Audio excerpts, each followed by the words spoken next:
क्यों निखिल चाचा, किसकी चिट्ठी है? एक लड़की ने मुझे चिट्ठी लिखी है। लड़की ने? क्या लिखा है? बताने वाली बात नहीं है। पर लिखा क्या है? लिखा है वो मुझसे प्यार करती है। क्यों डिंग मार रहे हो निखिल चाचा? तुम्हें और कोई लड़की प्यार करेगी? क्यों नहीं करेगी भाई? देखने में इतना बुरा हूं क्या मैं? अच्छा अच्छा ठीक है, लेकिन ये चिट्ठी है किसकी? अरे कहा ना, एक लड़की की है। अरे मगर ये लड़की है कौन? कोई नाम वाम भी तो होगा। नाम नहीं मालूम, चिट्ठी में नाम लिखा ही नहीं उसने। फेंको मत, जरूर किसी कर्जदार की होगी और अब वो अपने रुपए वापस मांग रहा होगा। कर्जदार? ये देख, पढ़ अपनी आंखों से। लिखा है कि मैं एक लड़की हूं और मैं तुमसे प्यार करती हूं। मुझे चिट्ठी पढ़कर भी यकीन नहीं हो रहा कि कोई लड़की तुम्हें प्रेम निवेदन करेगी। मुझे तो लगता है कि लड़की तुम्हें उल्लू बना रही है। चल चल तू जा, तू ये सब नहीं समझेगी। ये बड़ा गूढ़ और गंभीर मामला है। प्यार का जन्म स्वर्ग में होता है, सुना है कभी तूने? हमें नहीं सुनना, चल। सनत भैया, गजब हो गया। क्या हुआ फिर? पेचिश? पेचिश नहीं भैया, एक लड़की मुझसे प्यार करती है। ये तो पेचिश से भी ज्यादा गंभीर है। बेवकूफ, बंगाल में ऐसी कोई लड़की नहीं तुझसे प्यार करेगी। क्या बात है बेनी माधव? उठो उठो। हाँ, आज फिर पेट में दर्द हो रहा है? उठो उठो उठो। यार क्या बताओ डॉक्टर सेन, आज सुबह करीब 5 बजे इतनी जोर से पेट में दर्द उठा, मैं चीख उठा। मेघराज को बुलाया, आपने दी हुई पहली दवा ली, कुछ आराम नहीं हुआ। अभी भी कभी कभी तेज मरोड़ आ रहे हैं। क्या बात है, क्या हो सकता है? 1 महीने पहले भी ऐसे हुआ था, क्या है? खाना क्या कर रहे हो? खाना पहले लड़की खाना बना के देती थी। पिछली बार जब दर्द हुआ तब उसका खाना बंद किया। अब बहू खाना बना के देती है। नहीं, दोनों के चूल्हे अलग अलग है। तो ये मुझे क्या क्या हो सकता है डॉक्टर? बात क्या है? क्या हो सकता है? यानी एलर्जी हो सकती है। हाँ। या बदहजमी हो सकती है। हाँ। या एक गिलास पानी ले आना। या क्या डॉक्टर, ये क्या? या जहर का असर हो सकता है। तुम मेरे नर्सिंग होम में एडमिट हो जाओ, इलाज और खाना दोनों बराबर मिलेगा। नहीं नहीं, अस्पताल नर्सिंग होम में जाऊंगा तो वापस नहीं आऊंगा। नहीं नहीं, यहाँ ही ठीक है, बस बस। अस्पताल में। तुम्हारा गलत ख्याल है। खैर, ये दवाइयाँ मंगवा लो। हाँ। सुबह दोपहर शाम एक एक गोली ले लेना। हाँ। ठीक हो जाओगे। और हाँ, आज और कल सिर्फ दही खाना। सिर्फ दही? और कुछ नहीं। जरूरत पड़ने पर मुझे इत्तला कर देना। मैं चलता हूँ। डॉक्टर, एक नहीं 2 बार ऐसा हुआ है। लड़का और लड़की इसी ताक में है कि मैं कब मरूंगा। मैं मर नहीं रहा, इसीलिए उतावले हो रहे। फिजूल की बातें बंद करो, तुम्हें कोई जहर नहीं दे रहा है। अरे भाई, क्या मालूम, दुनिया में रुपया ही तो सब कुछ है। तभी तो सब काम वाम छोड़कर मुझसे चिपके पड़े हैं। बेनी माधव, चुप रहो। मेघराज, डॉक्टर की बैग लेके नीचे जाओ और देखो ये पैसा लो और बाजार से एक शेर दही खरीद के लाओ। जाओ। चलता।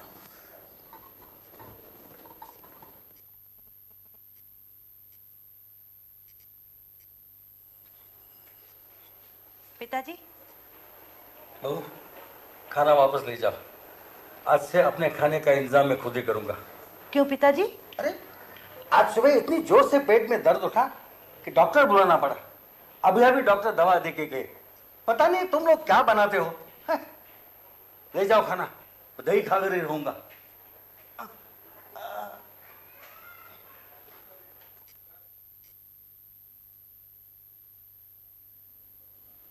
पिताजी, मुझे मालूम है भाभी के हाथ का खाना आपको हजम नहीं होगा। आज से मैं आपके लिए खाना बना के लाऊंगी। नहीं, जाओ यहां से।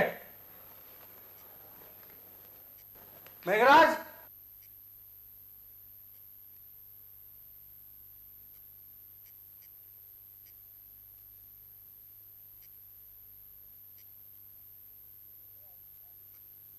मेघराज। हाँ, तेरी बीवी होगी ना? जी। हाँ। बाल बच्चे? बाल बच्चे नहीं है। नहीं है। अच्छा, अब तेरी औरत तो खाना पकाना जानती होगी ना? जानती है बाबूजी। तुम रहते हो कहाँ? दिल्ली के आसपास कहीं? जी फरीदाबाद में। फरीदाबाद, हाँ। अच्छा, ये बनकर और मेरी बात सुन। तुम दिल्ली जाओ और अपनी औरत को यहाँ ले आओ। तुम्हारी औरत मेरा खाना बनाएंगी। आज से तुम्हारी तनख्वाह डबल हो गई। हाँ, कल सुबह ही प्लेन से दिल्ली जाओ और औरत को लेके यहाँ फौरन लौट आओ। सारा खर्चा मैं करूँगा, ठीक है? ठीक है बाबू। आजा आजा, ले आया बाबूजी। ये तो रहो बेटा। क्या नाम है तुम्हारा? फूलवती। फुलवती, तुम अपना मेघराज का और मेरा खाना बनाओगी दोनों वक्त का। तुम नीचे रहोगी, कोई आएगा जाएगा तो दरवाजा खोलोगी और बाद में मुझे बताओगी, ठीक है ना? जाओ जाओ। फूलवती, जी रात को आने में मुझे देर हो जाएगी। एक पार्टी में जा रहा हूँ। पार्टी कब खत्म होगी कह नहीं सकता। दरवाजा खटखटाऊं तो खोल देना।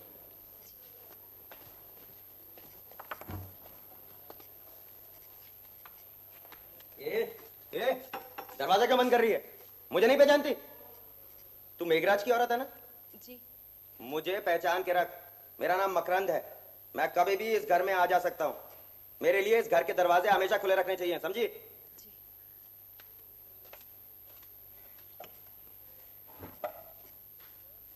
सुनो, यह है मेरे पुराने सोलिसिटर सुधांशु बाबू। सुधांशु, यह है मेरी बेटी गायत्री, इसका पति गंगाधर, इनकी बेटी झिल्ली, और ये बैठा है मेरा लड़का अजय, उसकी पत्नी आरती और उनका उजड्ड बेटा मकरंद। ये मेरे पास बैठी है इनकी बेटी लावनी। यही मेरा पूरा परिवार है। नीचे दो लड़के रहते हैं, सनत और निखिल, वो मेरे मामा के तरफ से रिश्तेदार है। तुम सब लोगों को यहाँ बुलाया गया है क्योंकि मैं अपनी वसीयत बनाना चाहता हूँ। मेरी मौत के बाद मेरे नगद रुपए किसी को भी नहीं मिलेंगे। अब तक जो कुछ हर महीने मिलता है वो भी मिलता रहेगा। जब तक तुम लोग जिंदा हो तब तक ये मकान है तुम्हारे रहने के लिए, लेकिन इसे कोई बेच नहीं सकते। लावनी और जिल्ली के लिए मैंने बीमा कर रखा है। 21 साल होने पर दोनों को 50-50 हजार मिल जाएंगे। इन दोनों की शादी मैं करवा दूंगा। तुम लोगों को चिंता करने की जरूरत नहीं। लावनी के लिए एक अच्छा सा लड़का देख रखा है, मिलिट्री में लेफ्टिनेंट है। हाँ, जिल्ली के लिए अब तक कोई नजर नहीं आ रहा है, लेकिन मिलते ही दोनों की शादी एक साथ करवा दूंगा। मकरंद के लिए भी मैंने 50 हजार अलग रखे हैं। उसकी पढ़ाई का खर्चा भी मैं करने को तैयार हूँ, लेकिन उसकी कॉलेज से रिपोर्ट मिलती रहती है कि वो कॉलेज नहीं जाता, दंगा फसाद करता रहता है। अगर यही रवैया रहा तो मैं उसको भी कुछ नहीं दूंगा। मुझे कुछ नहीं चाहिए, मैं थूकता हूँ आपके रुपयों पर। देखा देखा बदमाश को, तुमने यही शिक्षा दिया बेटे को।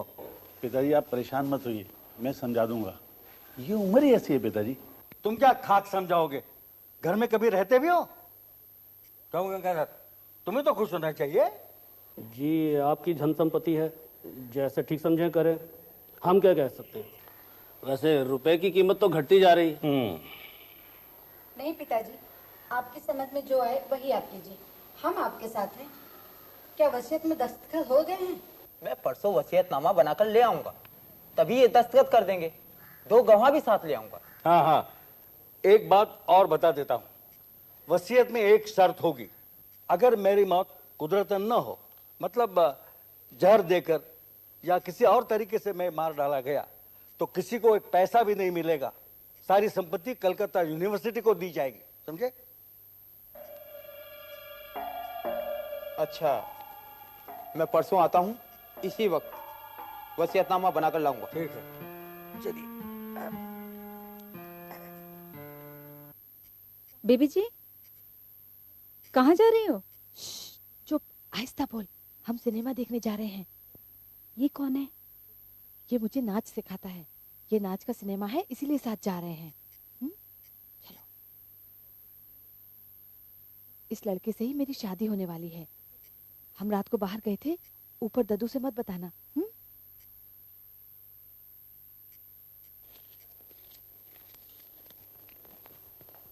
फूलवती, मैं वर्धमान जा रहा हूँ। कल सुबह वहाँ एक नाच गाने की महफिल है।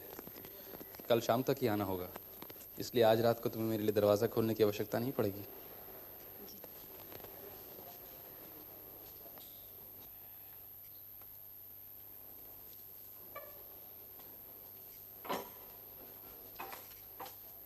दरवाजा बंद कर दे। रात को अगर कोई आए और मेरे बारे में पूछे तो कहना कि मैं नहीं हूं।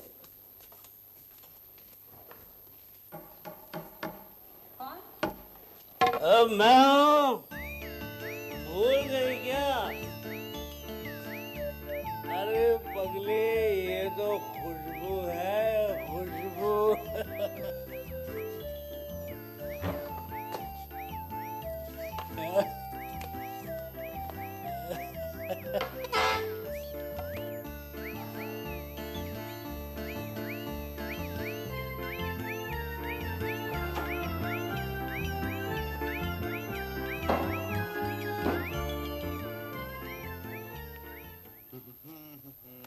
भाई अब तुम्हारा काम शुरू, हमारा खत्म।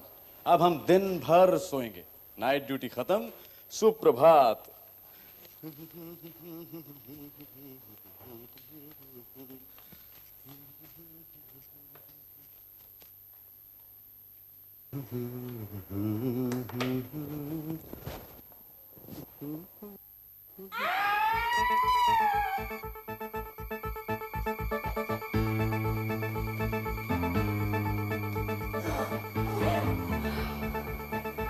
मामा, मामा को तो कुछ नहीं हुआ।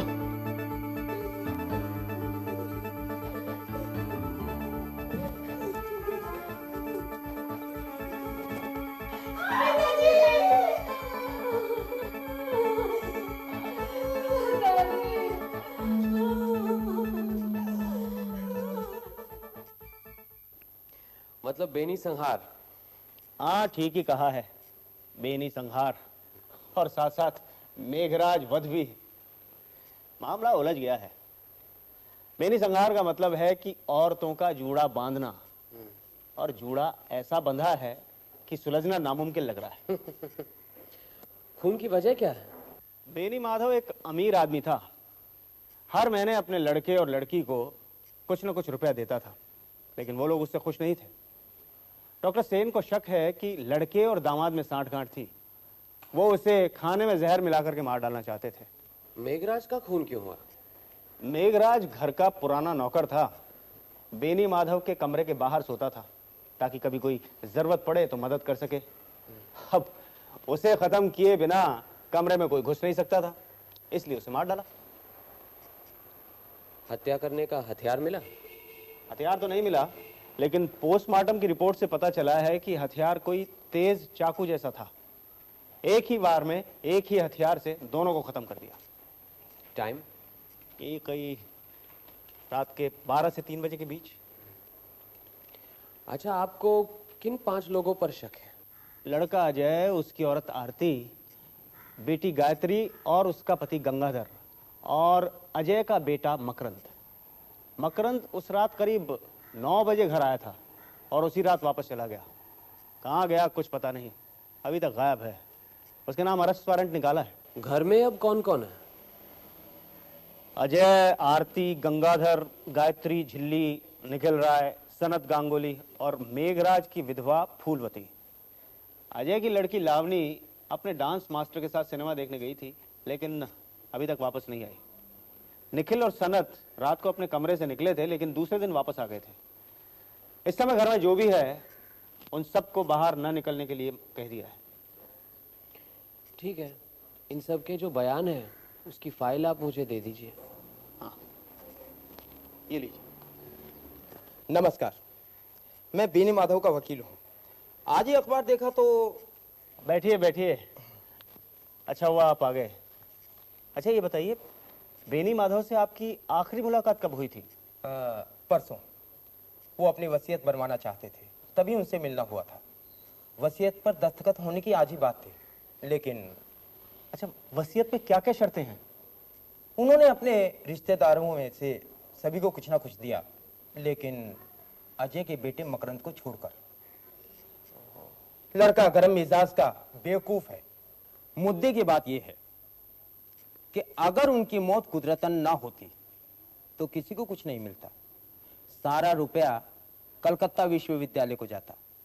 और संयोग देखिए कि उनकी मौत कुदरतन नहीं हुई। अब तो शायद किसी को कुछ ना मिले।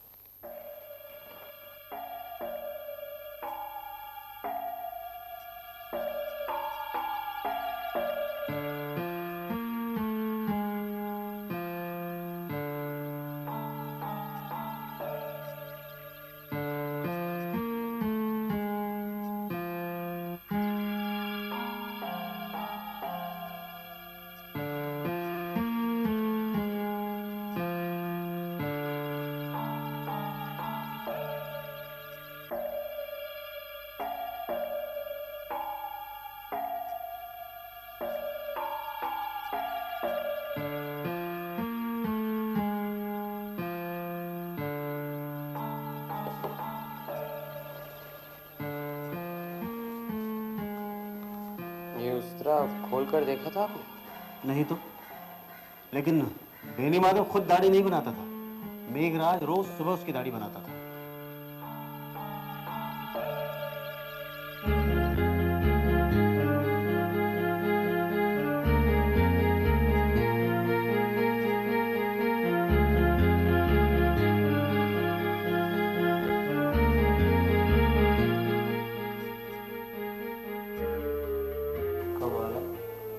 क्या हुआ?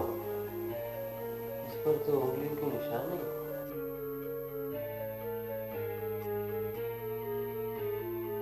इसे मैं अपने साथ ले जा रहा हूँ। आइए आइए व्योमकेश बाबू, आइए। कहिए, दाढ़ी कैसी बनी? कुछ जमी नहीं, उस तरह में धारी नहीं थी। अच्छा अच्छा, बयान पढ़े? पढ़ तो लिए, बस फूलवती से दो एक सवाल और करने हैं। अच्छा। सर, रेस के मैदान में खूब तेजी से ये बाजी लगा रहा था। इसके जेब में से ये सब 5 और 10 के नोट निकले सर। तुम्हारा नाम मकरंद चक्रवर्ती है? ये रुपए कहां से है? जिस रात तुम्हारे दद्दा का खून हुआ उस रात करीब 9 बजे तुम घर पर आए थे और आधी रात को चुपचाप वापस चले गए थे। क्या ये सच है? बिल्कुल झूठ। फूलवती ने झूठ बोला है। अच्छा, फूलवती ने हमें बताया, ये तुम्हें कैसे पता चला?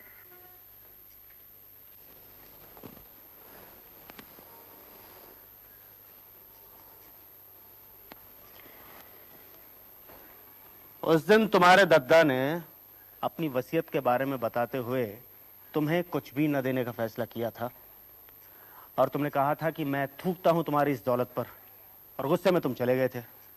उसी रात तुम्हारे दद्दा का खून हो गया था। तो मैं क्या करूं? चुपचाप अपने कमरे में जाओ और वहां से निकलने की कोशिश मत करना, समझे?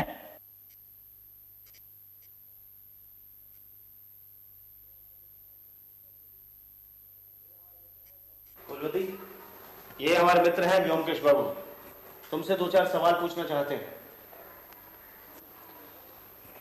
मेघराज से शादी कब हुई थी तुम्हारी? 4 साल पहले। उसकी पहली पत्नी हो? जी नहीं, एक और थी, वो गुजर गई है। कहाँ की रहने वाली हो? फरीदाबाद की। और मेघराज? वो भी फरीदाबाद का।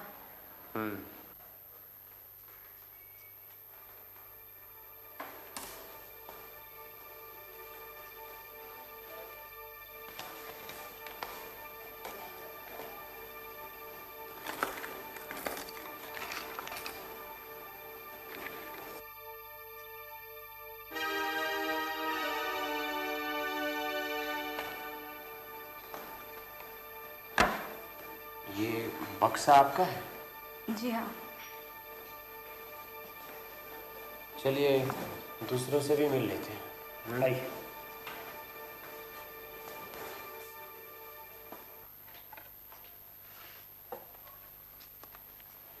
क्यों जनाब, शाम को दाढ़ी बना रहे हैं?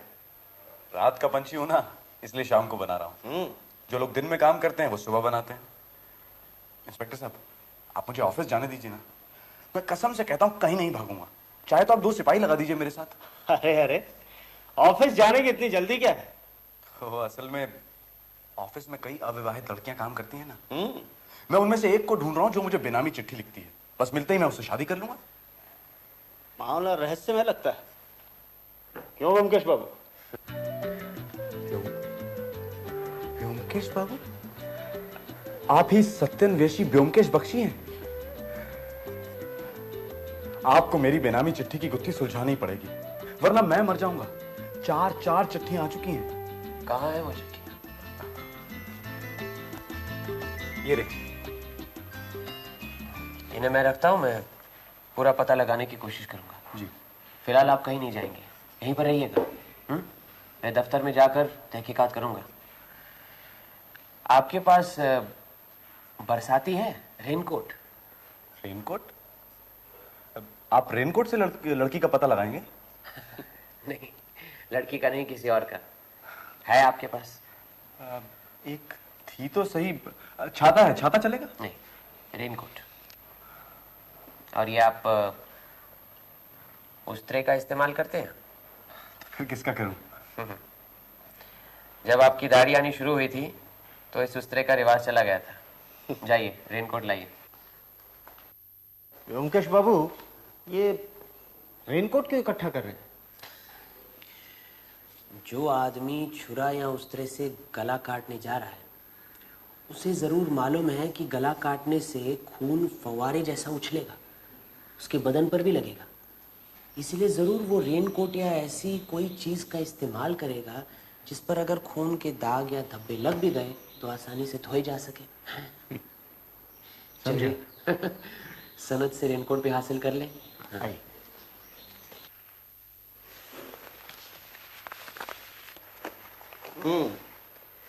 नया है ये। रेनकोट लिए जा रहा हूँ, 2 दिन के बाद वापस कर दूंगा। इसकी रसीद दिए देता हूँ। रसीद की क्या आवश्यकता है? आपका राज है, जो मन में आए कीजिए।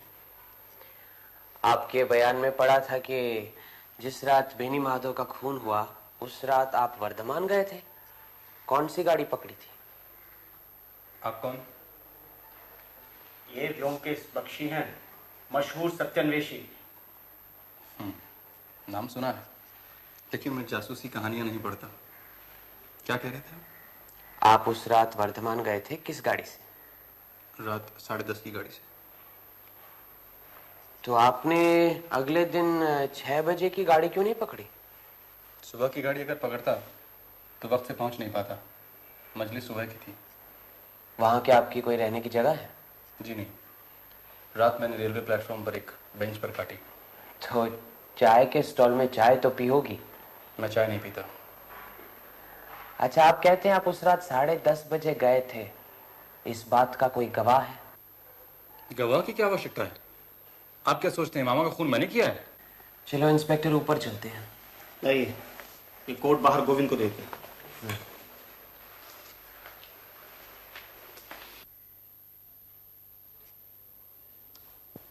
अजय बाबू, आपका लड़का मकरंद घर पर है तो सही, बुलाऊं उसको? नहीं नहीं, जरूरत नहीं। कॉलेज में पढ़ता है तो बारिश में रेनकोट का इस्तेमाल तो करता होगा। आप उसका रेनकोट दिखा दीजिए हमें। हाँ, 1.5-2 साल पहले इसको खरीद के दिया तो था, होना तो चाहिए। अरे मकरंद बेटा, वो बेटा अपना रेनकोट लाया, इनको दिखा। वो तो कब का फट गया, अब नहीं है। आपका अपना तो होगा? हाँ, मेरा तो होना चाहिए। अरे बेटा देख, अपनी माँ से पूछ, मेरा रेनकोट लेके आ, यहीं कहीं पड़ा होगा। सुनो, अपनी माँ और बहन का भी साथ लेते आना। अरे भाई, अब क्या चाहिए? ये हमारे साथी हैं ब्योमकेश बख्शी। साथी है तो मैं क्या करूं? आपको मालूम होना चाहिए कि हम आपको बेनी माधव बाबू की हत्या के जुर्म में गिरफ्तार भी कर सकते हैं। जी हाँ, मैंने कुछ नहीं किया, मुझे कुछ नहीं मालूम। मैं उन्हें इस दुनिया से हटा देने में आपका भी स्वार्थ है और अजय बाबू का भी, लेकिन वो लड़के हैं आप दामाद, इसलिए ज्यादा शक आप पर है। आपके सर पर फांसी का फंदा लटक रहा है, इसलिए ज्यादा गर्मी मत दिखाइए। क्या जानना चाहते हैं आप? मुझसे पूछिए। आप बेनी माधव बाबू की बेटी है ना, गायत्री। आप तो जानती हैं कि वसीयत पर दस्तखत करने से पहले ही आपके पिताजी का खून हो गया, लेकिन इससे पहले कोई वसीयत थी या नहीं, इसके बारे में आपको क्या मालूम? मेरे ससुर बिना वसीयत बनाए ही गुजर गए थे, इंटरस्टेट। तुम चुप रहो जी। मेरे पिताजी की कोई वसीयत नहीं है और ये जो संपत्ति वो छोड़ कर गए हैं, नए कानून के मुताबिक उसका आधा हिस्सा मेरा होता है। लेकिन हो सकता है कि वो सारी संपत्ति आपके भाई अजय के नाम छोड़ गए हैं और आपके लिए सिर्फ कुछ माहवारी का इंतजाम किया हो। मेरे पिताजी ऐसा कभी नहीं कर सकते। वो भैया से ज्यादा मुझे प्यार करते थे। नहीं, लेकिन उनके भांजे भी तो है ना, निखिल और सनत। उनसे भी तो प्यार करते थे। इतनी दूर से उन्होंने उन दोनों को यहाँ लाकर रखा है, तो क्या उनके लिए कुछ नहीं छोड़ गए? ये दोनों पिताजी के सगे भांजे नहीं हैं, दूर के रिश्ते के हैं। सनत का बाप तो दुष्चरित था, अपनी पत्नी की हत्या करके फांसी पे चढ़ गया। और निखिल का बाप, वो तो सर्कस में जोकर था। उससे भला क्यों देंगे रुपए पिताजी? अच्छा, ये सब रहने दीजिए। मुझे बताइए कि आपके पास यहाँ कितनी बरसातियाँ हैं? बरसाती? रेनकोट? 2 है, एक इनका और एक झिल्ली का। ठीक है, दोनों निकलवा दीजिए, हम साथ ले जाएंगे। गोविंद, ये सब पुलिस स्टेशन ले जाओ, इन सब की जांच होगी। अच्छा सर। जाओ। ये वो निखिल के प्रेम पत्र हैं, इनकी भी जांच करवा लीजिए। मुझे तो लगता है जरूर किसी लड़की के उंगलियों के निशान भी मिलेंगे इस पर। आज के लिए इतना काफी है। रात को सोचकर देखता हूँ कि अगला कदम क्या होना चाहिए। तो कल सवेरे यहीं पर 9 बजे मिलते हैं। आइए।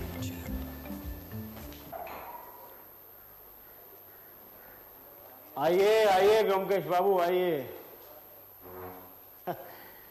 मैं आप ही का इंतजार कर रहा था। क्या हुआ? सुबह सुबह यहाँ पहुंचा तो मुझे फूलवती ने बताया कि उसके कमरे से उसके साज श्रृंगार का बक्सा चोरी हो गया। साज श्रृंगार का बक्सा कैसे चोरी हुआ? पता नहीं, मैं इन लोगों से यही पूछ रहा था। भाई, तुम लोगों को कुछ मालूम है क्या? मुझे क्या मालूम? मैं कभी फूलवती के कमरे के अंदर तक गया नहीं। अंदर कौन सी चीज कहाँ रखी है मुझे क्या मालूम? दुआई है इंस्पेक्टर साहब, बाल संवार कर बिंदिया लगाकर आने वाली अभी आई कहाँ है, तो मैं साज श्रृंगार के बक्से का क्या करूँ? मुझे कल रात को एक प्लान सूझा है। कुछ दिनों के लिए मैं बाहर जा रहा हूँ। बाहर? कहाँ?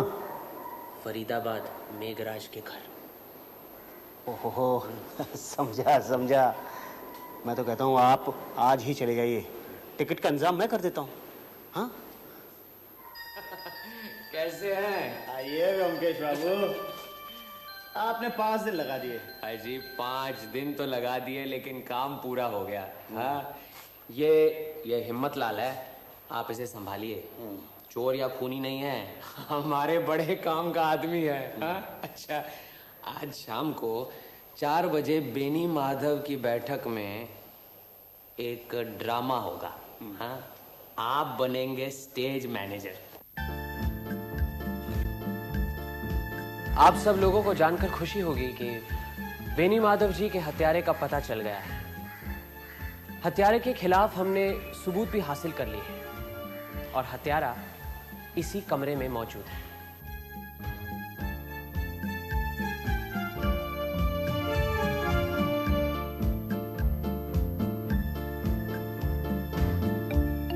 जब मैं छानबीन करने के लिए बेनी माधव जी के कमरे में गया तो वहां मुझे एक उस्तरा मिला, लंबा पुराने किस्म का, जिससे कि मेघराज रोज सवेरे बेनी माधव जी की दाढ़ी बनाता था। जब मैंने उसे करीब से देखा तो ऐसा लगा कि उस पर तो किसी की उंगलियों के निशान नहीं है।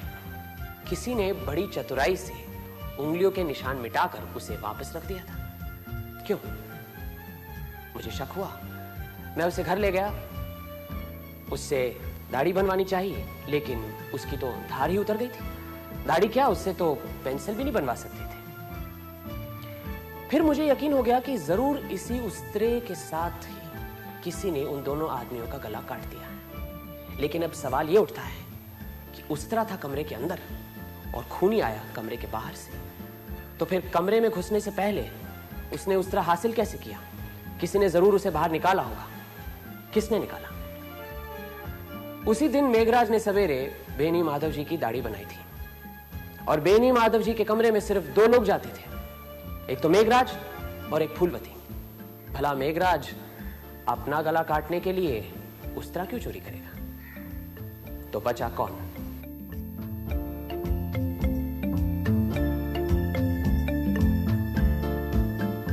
एक बात समझ में नहीं आई, हत्यारा उस तरह से ही क्यों खून करने लगा? कोई और औजार नहीं मिला उसे?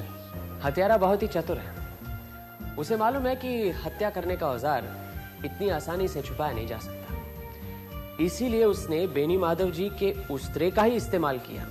उसी से उनका गला काटकर उसे वापस उसी जगह पर रख दिया, ताकि किसी को ख्याल भी नहीं आएगा कि हत्या उसी उस्त्रे से की गई है, और पुलिस अंधेरे में टटोलती रह जाएगी। क्यों, आई बात समझ में? मैंने शुरू में ही एक छोटी सी गलती की थी। सोचा था कि खून का मकसद बेनी माधव जी है, और इस तरह की गलती करना अस्वाभाविक नहीं है। मेघराज बेनी माधव का द्वारपाल था। जो भी कोई बेनी माधव का खून करना चाहता था, वो बिना मेघराज का खून किए कमरे में घुस नहीं सकता था। इसीलिए उसने मेघराज को मारा।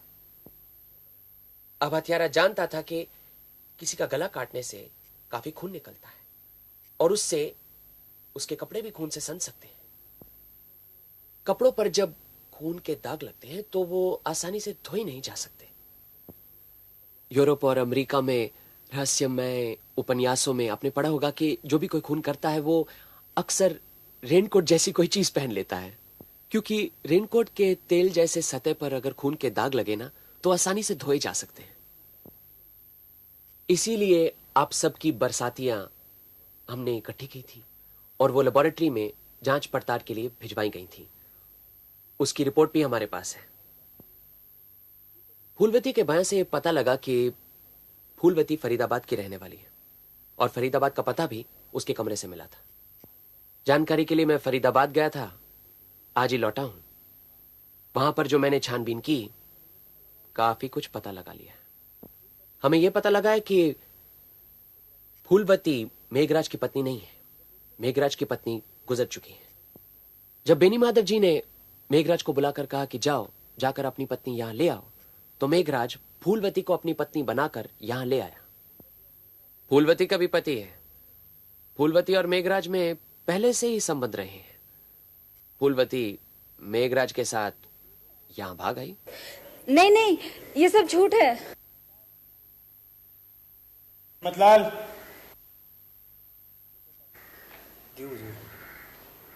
इसे पहचानती हो?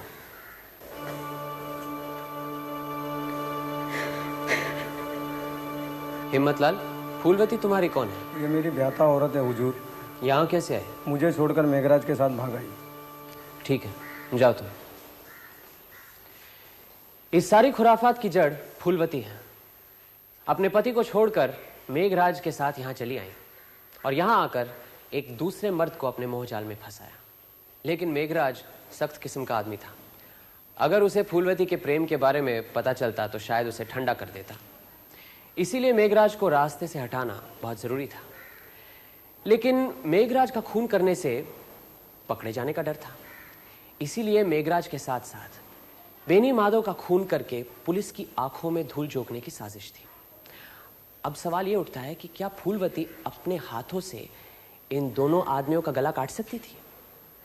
अक्सर छुरा, तलवार, उस्त्रा औरतों के हथियार नहीं माने जाते। इसका मतलब है जरूर फूलवती का कोई मददगार था। फूलवती के कमरे में मैंने लकड़ी का एक साज श्रृंगार का बक्सा देखा। उस बक्से के अंदर आईने के साथ उसकी एक तस्वीर मिली, जिसमें वो पलंग पर बैठकर हंस रही थी। दूसरे दिन सुना कि वो साज श्रृंगार का बक्सा चोरी हो गया है। असल में वो बक्सा हमने ही हटाया था। इंस्पेक्टर, वो बक्सा निकालेंगे?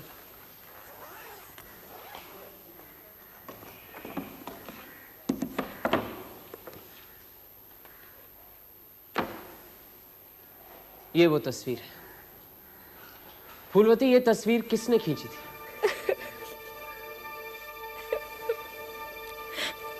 सनत बाबू, आप तो फोटोग्राफी के कदरदान हैं, विशेषज्ञ भी। जरा देखिए तो।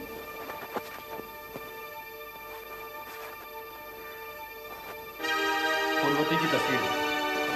हाँ हाँ, लेकिन अगर आप गौर से देखेंगे तो फूलवती को पलंग पर बिठाकर तस्वीर खींची गई है, और उसके पीछे पलंग पर लकड़ी की खूबसूरत नक्काशी नजर आ रही है। किसका पलंग है, नहीं पहचानते?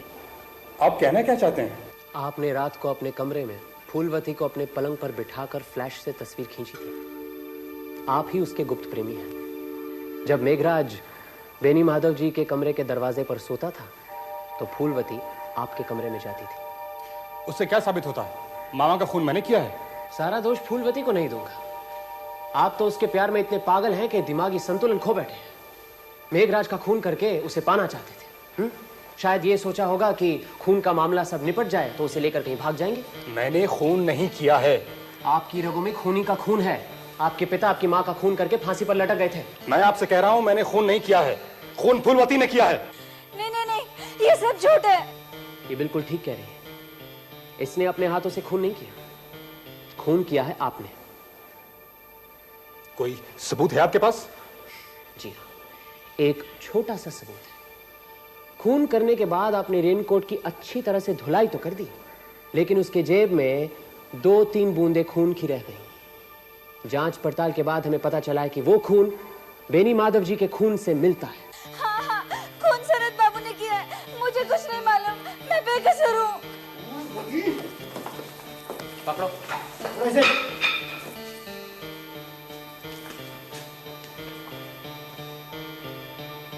फूलवती, तुम भी कसूरवार हो।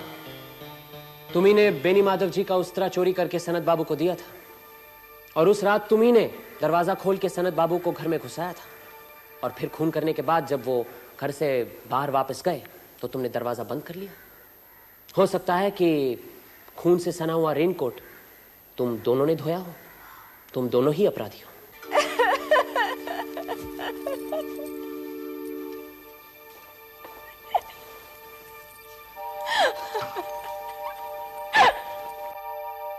चलिए, मुझे इजाजत दीजिए। व्योमकेश बाबू, मेरा क्या होगा? चिट्ठी लिखने वाली कौन है, आपने बताया ही नहीं। अरे हाँ अच्छा, ये बताओ मुझे कि अगर मैंने तुम्हें बता दिया कि चिट्ठी लिखने वाली कौन है तो तुम क्या करोगे? क्या करूंगा? शादी करूंगा उससे, और क्या। व्योमकेश बाबू, लड़की चाहे लूली लंगड़ी बहरी कैसी भी हो, मैं उससे शादी कर लूंगा। तो बस समझ लो कि लड़की का पता चल गया। ए झिल्ली, इधर आ। ये रही तुम्हारी बेनामी चिट्ठियों की रचयिता। पकड़ो इसे। ये झिल्ली? झिल्ली मुझे चिट्ठियां लिखती थी? झिल्ली मुझसे प्यार करती है? पर व्योमकेश बाबू, झिल्ली तो मेरी भांजी है। अरे घबराओ मत, बड़ी समझदार लड़की है। हाँ? बिन सोचे समझे उसने अपना दिल नहीं दिया। जानता हूँ तुम्हारा मामा भांजी का रिश्ता है, लेकिन रिश्ता बहुत दूर का है। कानूनन शादी करने से कोई अड़चन नहीं है, समझे? कमाल की हैं आजकल की लड़कियां। इतने दिनों से नकेल डालकर घुमा रही थी मुझे। खैर, शादी हो जाए तो फिर मैं भी देख लूंगा। देखा क्या कह रहा है? लेकिन ब्योमकेश बाबू, चिट्ठी मैंने लिखी है, ये आपको कैसे पता चला? अरे बेवकूफ, सारी चिट्ठियों पर तो तुम्हारे उंगलियों के निशान थे, हैं? और फिर लिखाई भी तुम्हारी थी।